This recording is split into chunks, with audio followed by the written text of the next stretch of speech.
सादर नमस्कार, मैं त्रिनाथ और आप देख रहे हैं रेडियो इंडिया। पाकिस्तान के लिए जासूसी करने के आरोप में गिरफ्तार की गई ज्योति मल्होत्रा को 14 दिनों के लिए न्यायिक हिरासत में जेल भेज दिया गया है। हिसार की सेंट्रल जेल में उसे रखा जाएगा। इससे पहले उसने अपने पिता से सोशल मीडिया पर यह बोला था कि मैं बेगुनाह हूं, मैंने किसी तरह का कोई ऐसा कार्य नहीं किया है जो भारत के खिलाफ है और इसलिए आप निश्चित रहें। लेकिन कोर्ट ने 14 दिनों के लिए न्यायिक हिरासत में भेज दिया।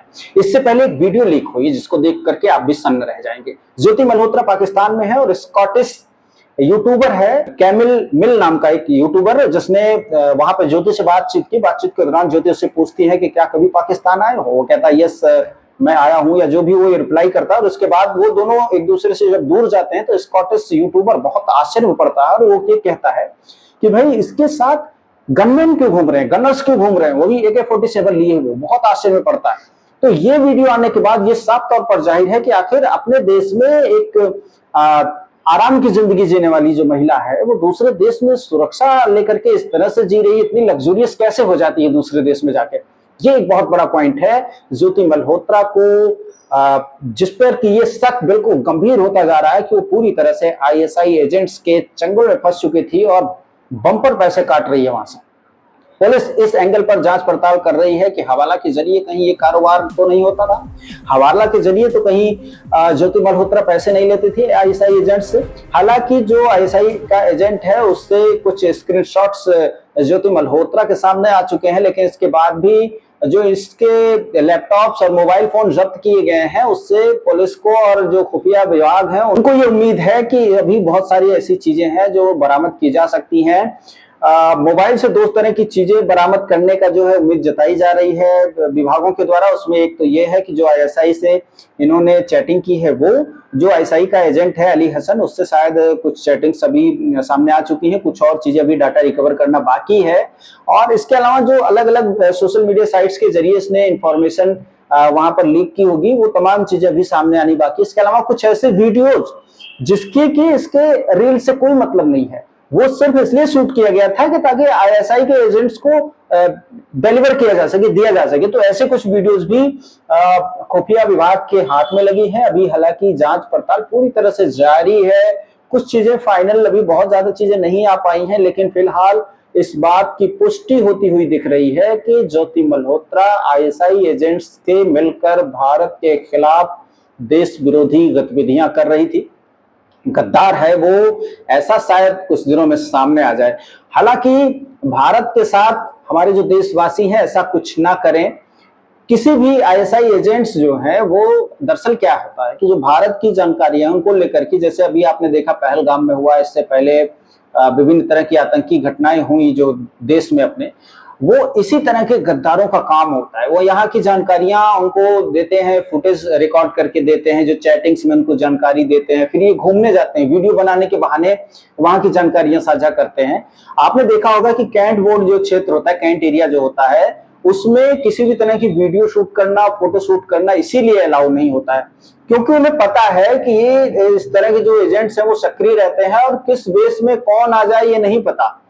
तो इसलिए उन तमाम चीजों पर हमेशा प्रतिबंध रहता है, वहां पर आप ऐसा कुछ नहीं कर सकते। जासूसी के आरोपी ज्योति मल्होत्रा के पिता हरीश मल्होत्रा ने वीरवार को कहा कि वकील करने के लिए उनके पास पैसे नहीं थे। बेटी से मिलने के लिए जाना चाहता था। पुलिस ने दोपहर 12 बजे का समय दिया। दोपहर 12 बजे पता लगा कि ज्योति को फिर से रिमांड पर भेज दिया है। गलत समय बताकर पुलिस ने मेरे साथ धोखा किया कि पास तो मोबाइल भी नहीं है। मैंने पुलिसकर्मियों से ज्योति के बारे में पूछा तो बताया था कि वीरवार दोपहर 12 बजे के बाद उसे कोर्ट में पेश करेंगे। कोर्ट में आ जाना, आपको ज्योति से मिलवा देंगे।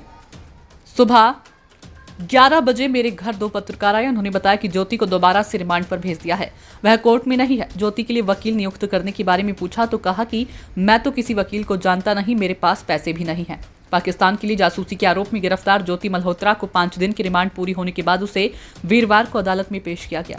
अदालत में सिविल लाइन पुलिस ने बताया है कि आरोपी के मोबाइल और लैपटॉप की फॉरेंसिक रिपोर्ट अभी तक नहीं मिली। दूसरे राज्यों की पुलिस ने भी हमसे संपर्क किया है। जांच में साक्ष्य जुटाने के लिए हमें 7 दिन का और रिमांड चाहिए। 40 मिनट तक दोनों पक्षों की जरह सुनने के बाद सिविल जज जुडिशियल मजिस्ट्रेट सुनील कुमार ने ज्योति मल्होत्रा को 4 दिन के लिए और पुलिस रिमांड पर भेज दिया है। पाक के लिए जासूसी करने के आरोप में गिरफ्तार ज्योति मल्होत्रा का 5 दिन का रिमांड बुधवार को पूरा होने के बाद उसे वीरवार को अदालत में पेश किया गया। सुबह करीब 9:30 बजे पुलिस ज्योति को अदालत परिसर लेकर पहुंची। इस मामले की जांच अधिकारी इंस्पेक्टर निर्मला ने अदालत में आरोपी की जांच रिपोर्ट पेश की। जांच अधिकारी ने अदालत को बताया कि ज्योति मल्होत्रा की मोबाइल और लैपटॉप को जांच के लिए मधुबन स्थित फॉरेंसिक लैब में भेजा गया है। अभी तक उसकी रिपोर्ट नहीं मिली। ज्योति के पाकिस्तान ऑपरेटिव एजेंसी के संपर्क में होने के साक्ष्य मिले हैं। उसकी मोबाइल और लैपटॉप की डेटा मिलने के बाद जांच को बढ़ाया जाएगा। ज्योति ने पीओआई से किस तरह की सूचनाएं साझा की थी, इस बारे में इस डेटा से ही खुलासा होगा। ज्योति मल्होत्रा ने दूसरे कई राज्यों की वीडियो भी बनाई है, जिसमें बॉर्डर सिक्योरिटी को भी दिखाया गया था। ऐसे कुछ राज्यों की पुलिस भी उससे पूछताछ करना चाहती है। इसके लिए ज्योति का 7 दिन का रिमांड दिया जाए। ज्योति ने अपना कोई प्राइवेट वकील नहीं किया था। अदालत की ओर से उसे डीएलएसए की ओर से वकील दिया गया है। दोनों पक्षों की करीब 40 मिनट की बहस के बाद अदालत ने ज्योति मल्होत्रा को 4 दिन के रिमांड पर भेज दिया। सिविल लाइन पुलिस ने मीडिया से बचने के लिए ज्योति मल्होत्रा को पुलिस की वाहन के बजाय काले रंग के शीशे वाली स्कॉर्पियो से लाया। उसे अदालत के गेट नंबर 1 से अंदर लाया गया। इस दौरान सुरक्षा के कड़े बंदोबस्त थे। अदालत परिसर में करीब 40 से अधिक पुलिसकर्मी अलग अलग स्थानों पर तैनात किए गए। इसके अलावा कुछ पुलिसकर्मी सिविल ड्रेस में भी लगाए गए थे। अदालत में पेशी से पहले सभी लोगों को हटा दिया गया। पाकिस्तान के लिए जासूसी करने के शक में गिरफ्तार ज्योति मल्होत्रा से पूछताछ में सामने आया कि पाकिस्तान से जुड़े वीडियो बनाकर सोशल मीडिया पर अपलोड करने से पहले इन्हें पाकिस्तान दूतावास के अधिकारी दानिश के पास भेजा जाता था। इस पर दानिश उन वीडियो को देखता और ज्योति को कुछ निर्देश देता था। इसके बाद ज्योति वीडियो को निर्देशानुसार एडिट करती और फिर सोशल मीडिया पर अपलोड करती थी। माना जा रहा है कि दानिश वीडियो से पाकिस्तान की छवि को नुकसान पहुंचाने वाले सीन डिलीट कराता था। वह जांच करता कि पाकिस्तान की सुरक्षा से जुड़ा कोई गोपनीय अंश वीडियो में ना जाए। ज्योति के मोबाइल से इस तरह के वीडियो भेजे जाने के साक्ष्य पुलिस को मिले हैं। ब्यूरो रिपोर्ट, नई दिल्ली। ऐसे ही नए अपडेट्स के लिए देखते रहिए ई रेडियो इंडिया। अगर आप YouTube पर देख रहे हैं तो हमारे चैनल को सब्सक्राइब कीजिए। अगर आप Facebook, Twitter या Instagram पर देख रहे हैं तो हमारे पेज को फॉलो कीजिए। धन्यवाद।